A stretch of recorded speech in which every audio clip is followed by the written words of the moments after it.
सम्पूर्ण मित्रहरूलाई मेरो युट्युब च्यानल इन्फोटेनमेन्ट हबमा हार्दिक स्वागत तथा नमस्कार। आज पनि यहाँहरू समक्ष म एउटा नयाँ भिडियोको साथमा उपस्थित भएको छु।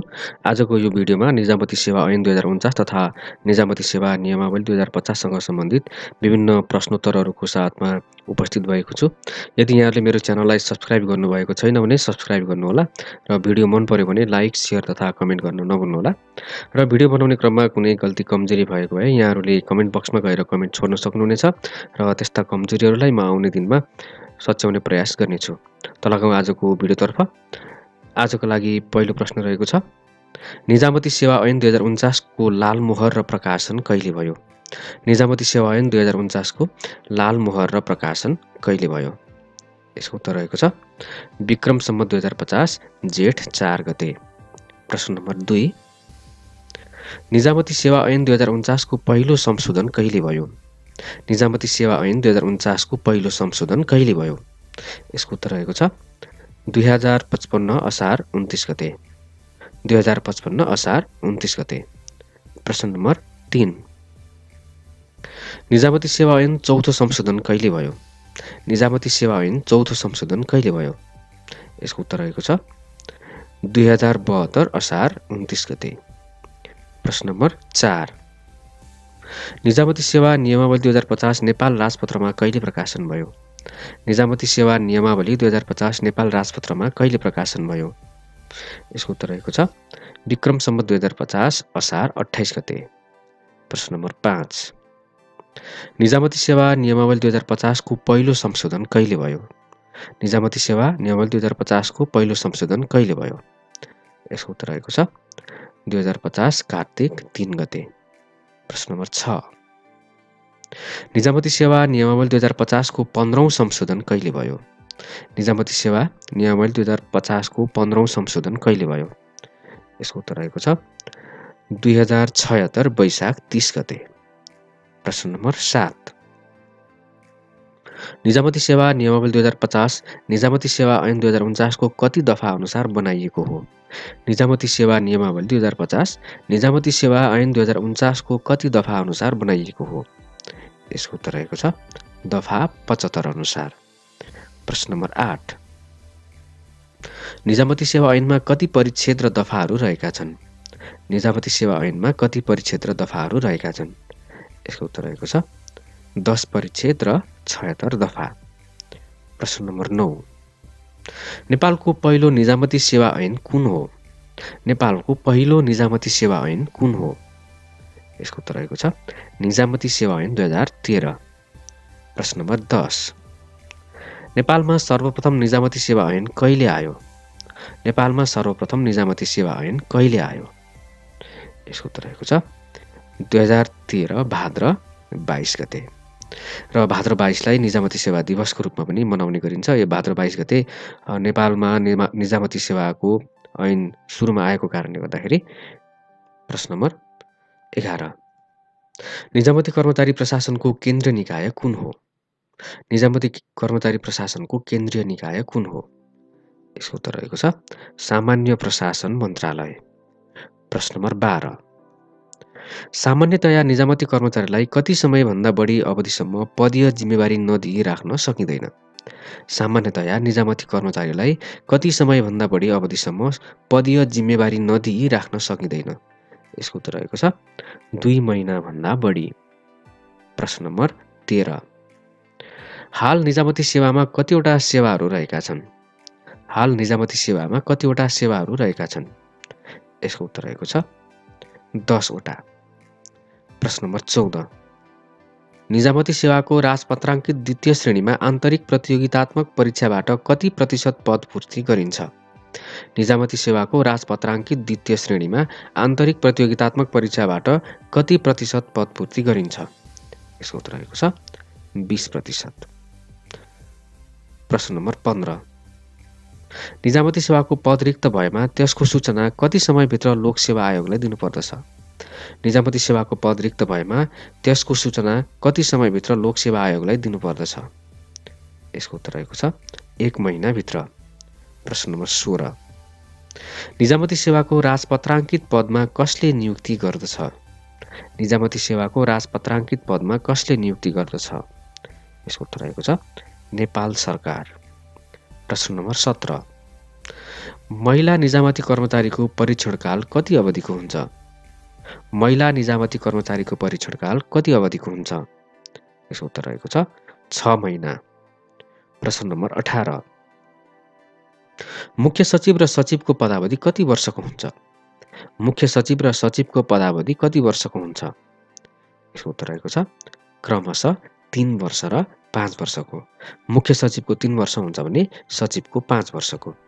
प्रश्न नम्बर 19 कति दिनको रोजु हाजिरीलाई 1 वर्ष मानिन्छ? कति दिनको रोजु हाजिरीलाई 1 वर्ष मानिन्छ?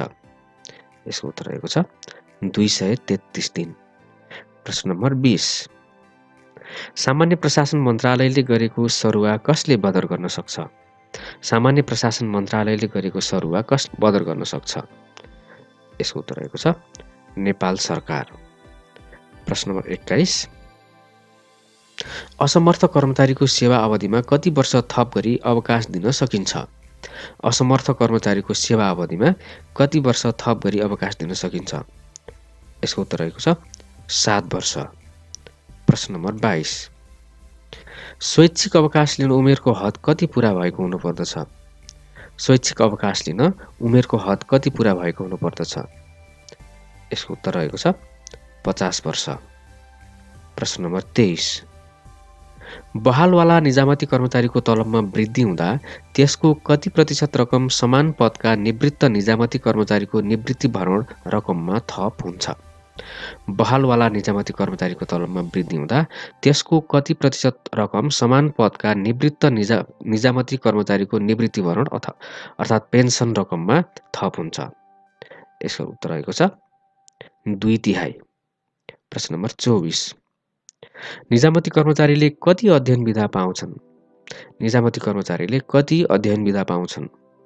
यसको उत्तर रहेको छ सेवा अवधिभरमा एकै पटक वा पटक पटक गरी 3 वर्ष र नेपाल सरकारले आवश्यक ठानेमा 2 वर्षसम्म थप हुन सक्ने भनिएको छ। प्रश्न नम्बर 25 निजामती कर्मचारीलाई कसले चेतावनी दिन सक्छ? निजामती कर्मचारीलाई कसले चेतावनी दिन सक्छ? यसको उत्तर रहेको छ सुपरिवेक्षकले। प्रश्न नम्बर 26 निजामती कर्मचारीलाई कति किसिमको विभागीय सजाय हुन्छ? निजामती कर्मचारीलाई कति किसिमको विभागीय सजाय हुन्छ? यसको उत्तर रहेको छ 2 किसिमको जुन सामान्य र विशेष। प्रश्न नम्बर 27 निजामती कर्मचारीलाई कति समयसम्मको लागि निलम्बन गर्न सकिन्छ? निजामती कर्मचारीलाई कति समयसम्मको लागि निलम्बन गर्न सकिन्छ? यसको उत्तर रहेको छ सामान्यतया 2 महिना तर निज उपरको कारबाही किनारा नलागेमा 1 महिना थप गर्न सकिने। यसलाई फेरि एकपटक सामान्यतया 2 महिना तर निज उपरको कारबाही किनारा नलागेमा 1 महिना थप गर्न सकिने। प्रश्न नम्बर 28 निजामती कर्मचारीले कति किसिमको विधा पाउँछन्? निजामती कर्मचारीले कति किसिमको विधा पाउँछन्? यसको उत्तर रहेको छ 8 किसिम। प्रश्न नम्बर 29 निजामती सेवा ऐन 2049 अनुसार व्यवस्थापन परीक्षण कसले गर्दछ? निजामती सेवा ऐन 2049 अनुसार व्यवस्थापन परीक्षण कसले गर्दछ? यसको उत्तर रहेको छ सामान्य प्रशासन मन्त्रालयले।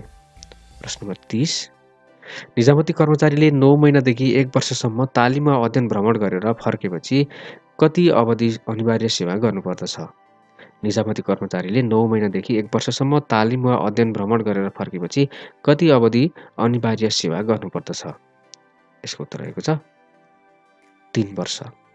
प्रश्न नम्बर 31 निजामती कर्मचारीले सरुवा बढुवा वा अवकाश प्राप्त गर्दा म्याद नतोकिएको भए कति दिनभित्र बर बुझारत गरी सक्नुपर्दछ? निजामती कर्मचारीले सरुवा बढुवा वा अवकाश प्राप्त गर्दा म्याद नतोकिएको भए कति दिनभित्र बर बुझारत गरी सक्नुपर्दछ? यसको उत्तर रहेको छ 21 दिनभित्र। प्रश्न नम्बर 32 निजामती कर्मचारीलाई विभागीय कारबाही गर्नुभन्दा पहिले कसको परामर्श लिनुपर्दछ? निजामती कर्मचारीलाई विभागीय कारबाही गर्नुभन्दा पहिले कसको परामर्श लिनुपर्दछ? यसको उत्तर रहेको छ लोकसेवा आयोगको। प्रश्न नम्बर 33 निजामती कर्मचारीको वैयक्तिक विवरण तथा अन्य अभिलेख कहाँ राखिन्छ? निजामती कर्मचारीको वैयक्तिक विवरण तथा अन्य अभिलेख कहाँ राखिन्छ? यसको उत्तर रहेको छ निजामती किताबखाना। प्रश्न नम्बर 34 राजपत्राङ्कित निजामती कर्मचारीलाई नियुक्ति पत्र कसले दिन्छ? राजपत्राङ्कित निजामती कर्मचारीलाई नियुक्ति पत्र कसले दिन्छ? यसको उत्तर रहेको छ सामान्य प्रशासन मन्त्रालयको सचिव। प्रश्न नम्बर 35। निजामती कर्मचारीलाई 1 वर्षमा अधिकतम कति समयसम्म काजमा खटाउन सकिन्छ? निजामती कर्मचारीलाई 1 वर्षमा अधिकतम कति समयसम्म काजमा खटाउन सकिन्छ? यसको उत्तर रहेको छ 3 महिना। प्रश्न नम्बर 36। ज्येष्ठता बापत राजपत्र अनङ्कित तृतीय र द्वितीय श्रेणीको निजामती कर्मचारीले प्रत्येक वर्ष कति अङ्क पाउँछन्? ज्येष्ठता बापत राजपत्र अनङ्कित तृतीय र द्वितीय श्रेणीको निजामती कर्मचारीले प्रत्येक वर्ष कति अङ्क पाउँछन्? यसको उत्तर रहेको छ प्रत्येक वर्ष 3.75 का दरले। प्रश्न नम्बर 37। राजपत्र अनङ्कित प्रथम श्रेणीको निजामती कर्मचारीले ज्येष्ठता बापत प्रत्येक वर्षको लागि कति अङ्क प्राप्त गर्दछन्? राजपत्र अनङ्कित प्रथम श्रेणीको निजामती कर्मचारीले ज्येष्ठता बापत प्रत्येक वर्षको लागि कति अङ्क प्राप्त गर्दछ? यसको उत्तर रहेको छ प्रत्येक वर्षको 3 अङ्कका दरले। प्रश्न नम्बर 38। राजपत्राङ्कित तृतीय र द्वितीय श्रेणीको निजामती कर्मचारीले ज्येष्ठता बापत प्रत्येक वर्षको लागि कति अङ्क प्राप्त गर्दछ? राजपत्राङ्कित तृतीय र द्वितीय श्रेणीको निजामती कर्मचारीले ज्येष्ठता बापत प्रत्येक वर्षको लागि कति अङ्क प्राप्त गर्दछ? यसको उत्तर रहेको छ प्रत्येक वर्षको लागि 2.5 अङ्कका दरले। प्रश्न नम्बर 39। निजामती कर्मचारीको कार्यक्षमताको मूल्याङ्कन गर्दा ज्येष्ठता बापत जम्मा कति अङ्क प्रदान गरिन्छ? निजामती कर्मचारीको कार्यक्षमताको मूल्याङ्कन गर्दा ज्येष्ठता बापत जम्मा कति अङ्क प्रदान गरिन्छ? यसको उत्तर रहेको छ 30 अङ्क। प्रश्न नम्बर 40। निजामती कर्मचारीको कार्यक्षमताको मूल्याङ्कन गर्दा कार्य सम्पादन मूल्याङ्कन बापत जम्मा कति अङ्क प्रदान गरिन्छ? निजामती कर्मचारीको कार्यक्षमताको मूल्याङ्कन गर्दा कार्य सम्पादन मूल्याङ्कन बापत जम्मा कति अङ्क प्रदान गरिन्छ? यसको उत्तर रहेको छ 40 अङ्क। प्रश्न नम्बर 41। निजामती कर्मचारीको कार्यक्षमताको मूल्याङ्कन गर्दा शैक्षिक योग्यता बापत जम्मा कति अङ्क प्रदान गरिन्छ? निजामती कर्मचारीको कार्यक्षमताको मूल्याङ्कन गर्दा शैक्षिक योग्यता बापत जम्मा कति अङ्क प्रदान गरिन्छ? यसको उत्तर रहेको छ 12 अङ्क। प्रश्न नम्बर 42। निजामती कर्मचारीको कार्यक्षमताको मूल्याङ्कन गर्दा भौगोलिक क्षेत्रमा काम गरे बापत जम्मा कति अङ्क प्रदान गरिन्छ? निजामती कर्मचारीको कार्यक्षमताको मूल्याङ्कन गर्दा भौगोलिक क्षेत्रमा काम गरे बापत जम्मा कति अङ्क प्रदान गरिन्छ? यसको उत्तर रहेको छ 16 अङ्क। प्रश्न नम्बर 43। निजामती कर्मचारीको कार्यक्षमताको मूल्याङ्कन गर्दा तालिम बापत जम्मा कति अङ्क प्रदान गरिन्छ? निजामती कर्मचारीको कार्यक्षमताको मूल्याङ्कन गर्दा तालिम बापत जम्मा कति अङ्क प्रदान गरिन्छ? यसको उत्तर रहेको छ 2 अङ्क। प्रश्न नम्बर 44। सरकारी कामको सम्बन्धमा निलम्बन भएको निजामती कर्मचारीले कति तलब पाउँछ? सरकारी कामको सम्बन्धमा निलम्बन भएको निजामती कर्मचारीले कति तलब पाउँछ? यसको उत्तर रहेको छ तलबको आधा। प्रश्न नम्बर 45। कति वर्ष उमेर पूरा भएपछि निजामती कर्मचारीले स्वतः अवकाश पाउँछन्? कति वर्ष उमेर पूरा भएपछि निजामती कर्मचारीले स्वतः अवकाश पाउँछ? यसको उत्तर रहेको छ 58 वर्ष। प्रश्न नम्बर 46। सरुवा भएको कर्मचारीले तयारीको लागि कति दिनको म्याद पाउँछ? सरुवा भएको कर्मचारीले तयारीको लागि कति दिनको म्याद पाउँछ? यसको उत्तर रहेको छ 7 दिनको। प्रश्न नम्बर 47। कति वर्ष सेवा अवधि पूरा भएको कर्मचारीलाई मात्र अध्ययन तालिम वा अध्ययन भ्रमणको निमित्त मनोनयन गर्न सकिन्छ? कति वर्ष सेवा अवधि पूरा भएको कर्मचारीलाई मात्र अध्ययन तालिम वा अध्ययन भ्रमणको निमित्त मनोनयन गर्न सकिन्छ? यसको उत्तर रहेको छ 3 वर्ष स्थायी सेवा अवधि पूरा भएको। प्रश्न नम्बर 48। अध्ययन तालिम वा अध्ययन भ्रमण पूरा गरेको मितिले कति दिनभित्र सम्बन्धित कार्यालयमा हाजिर हुन जानुपर्दछ? अध्ययन तालिम वा अध्ययन भ्रमण पूरा गरेको मितिले कति दिनभित्र सम्बन्धित कार्यालयमा हाजिर हुन जानुपर्दछ? यसको उत्तर रहेको छ 1 महिनाभित्र। प्रश्न नम्बर 49। कस्तो बिदा आधा दिन पनि लिन पाइन्छ? कस्तो बिदा आधा दिन पनि लिन पाइन्छ? यसको उत्तर रहेको छ भइपरि आउने र पर्व बिदा। प्रश्न नम्बर 50। कुन बिदा सञ्चित हुँदैन? कुन बिदा सञ्चित हुँदैन? यसको उत्तर रहेको छ भइपरि आउने र पर्व बिदा। प्रश्न नम्बर 51। निजामती कर्मचारीले घर बिदा कुन दरमा पाउँछन्? यसको उत्तर रहेको छ 12 दिन काम गरे बराबर 1 दिन। प्रश्न नम्बर 52 घर बिदा कति दिनसम्म सञ्चित गर्न पाइन्छ? घर बिदा कति दिनसम्म सञ्चित गर्न पाइन्छ? यसको उत्तर रहेको छ 180 दिनसम्म। प्रश्न नम्बर 53 महिला निजामती कर्मचारीले कति दिन प्रसुति बिदा लिन पाउने व्यवस्था रहेको छ? महिला निजामती कर्मचारीले कति दिन प्रसुति बिदा लिन पाउने व्यवस्था रहेको छ? यसको उत्तर रहेको छ 98 दिन र यो बिदा सँगसँगै 6 महिना थप वेतन बिदा लिन पनि सक्ने प्रावधान रहेको छ। प्रश्न नम्बर 54 महिला निजामती कर्मचारीले सेवा अवधिभरमा प्रसुति बिदा कति पटकसम्म लिन पाउने व्यवस्था छ? महिला निजामती कर्मचारीले सेवा अवधिभरमा प्रसुति बिदा कति पटकसम्म लिन पाउने व्यवस्था छ? यसको उत्तर रहेको छ 2 पटक। प्रश्न नम्बर 55 निजामती कर्मचारीले एक पटकमा अधिकतम कति असाधारण बिदा पाउँछन्? निजामती कर्मचारीले एक पटकमा अधिकतम कति असाधारण बिदा पाउँछन्? यसको उत्तर रहेको छ 1 वर्ष र सेवा अवधिभरमा 3 वर्षसम्म असाधारण बिदा पाउने व्यवस्था गरिएको छ। प्रश्न नम्बर 56 निजामती कर्मचारीका सन्ततिलाई शैक्षिक तथा सन्ततिवृत्ति कति वर्ष उमेर पूरा नभएसम्म प्रदान गरिन्छ? निजामती कर्मचारीका सन्ततिलाई शैक्षिक तथा सन्ततिवृत्ति कति वर्ष उमेर पूरा नभएसम्म प्रदान गरिन्छ? यसको उत्तर रहेको छ 18 वर्ष। प्रश्न नम्बर 57 सर्वोत्कृष्ट निजामती सेवा पुरस्कारको राशि कति हो? सर्वोत्कृष्ट निजामती सेवा पुरस्कारको राशि कति हो? यसको उत्तर रहेको छ 2 लाख रुपैयाँ जुन एकजनालाई दिइन्छ। प्रश्न नम्बर 58 उत्कृष्ट निजामती सेवा पुरस्कारको राशि कति हो? उत्कृष्ट निजामती सेवा पुरस्कारको राशि कति हो? यसको उत्तर रहेको छ 1 लाख रुपैयाँ जुन 10 जनालाई दिने गरिन्छ। प्रश्न नम्बर 59 निजामती सेवा पुरस्कारको राशि कति हो? निजामती सेवा पुरस्कारको राशि कति हो? यसको उत्तर रहेको छ 50,000 रुपैयाँ जुन 30 जनालाई दिने गरिन्छ।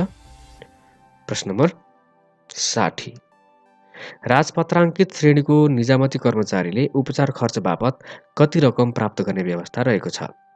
राजपत्राङ्कित श्रेणीको निजामती कर्मचारीले उपचार खर्च बापत कति रकम प्राप्त गर्ने व्यवस्था रहेको छ? यसको उत्तर रहेको छ 12 महिना बराबरको खाइपाई आएको तलब रकम। प्रश्न नम्बर 61 राजपत्र अनङ्कित प्रथम श्रेणीको र सो सरहको श्रेणीविहीन निजामती कर्मचारीले उपचार खर्च बापत कति रकम प्राप्त गर्ने व्यवस्था रहेको छ? राजपत्र अनङ्कित प्रथम श्रेणीको र सो सरहको श्रेणीविहीन निजामती कर्मचारीले उपचार खर्च बापत कति रकम प्राप्त गर्ने व्यवस्था रहेको छ? यसको उत्तर रहेको छ 18 महिना बराबरको खाइपाई आएको तलब रकम।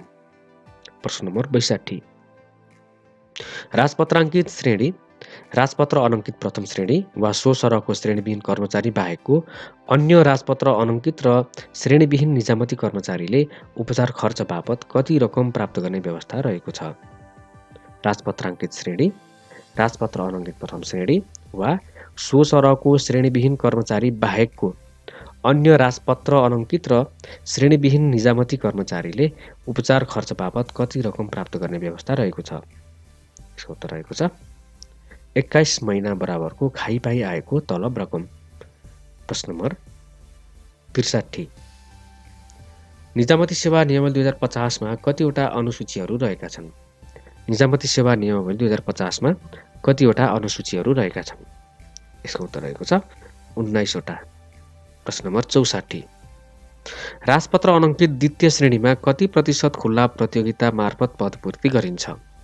राजपत्र अनङ्कित द्वितीय श्रेणीमा कति प्रतिशत खुल्ला प्रतियोगिता मार्फत पदपूर्ति गरिन्छ? यसको उत्तर रहेको छ 70%। प्रश्न नम्बर 65 र आजको लागि अन्तिम प्रश्न राजपत्र अनङ्कित द्वितीय श्रेणीमा कति प्रतिशत आन्तरिक प्रतियोगिता मार्फत पदपूर्ति गरिन्छ? राजपत्र अनङ्कित द्वितीय श्रेणीमा कति प्रतिशत आन्तरिक प्रतियोगिता मार्फत पदपूर्ति गरिन्छ? यसको उत्तर रहेको छ 20%।